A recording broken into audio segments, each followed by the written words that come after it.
इधर इधर बताइए, घूम के बताइए। हाँ, क्या नाम है आपका? आजाद, मोहम्मद आजाद। अब्बा का? रजाक। घर कहाँ? हमारा घर वो ढाबा। ढाबा? हाँ। जूरी के पास जो ढाबा है? हाँ। अच्छा। हाँ। तो कहाँ हुआ ये सब? मल्हर में, बल्कि मल्हर में। वहाँ गए थे किस लिए?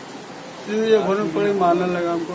किस लिए गए थे? ऐसे जा रहे थे हम अपना, जा रहे थे काम से, पड़े मारने लगा हमको। आज? हाँ, आज सुबह। आज सुबह? अच्छा अच्छा। तो जो मारा उसको पहचानते हैं? ढेर से आदमी, वो छोटा लेडीज था, बच्चा था, छोटा लड़की था, और सब लड़के लड़की। सब मिल के मारने लगा आपको? हाँ, पैर पाँव, दंडे तंडे, हाँ। जिससे पाया उससे, अच्छा जिससे पाया उससे। अच्छा अच्छा, ठीक।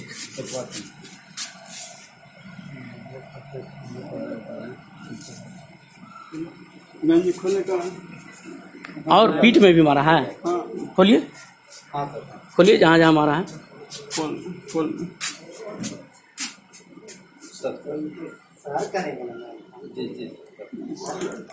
खोलिए ना इसको, इसको खोलिए।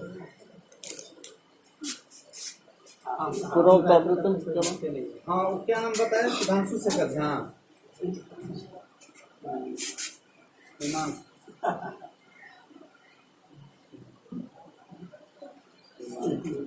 ठीक है, बस हो रहने दीजिए।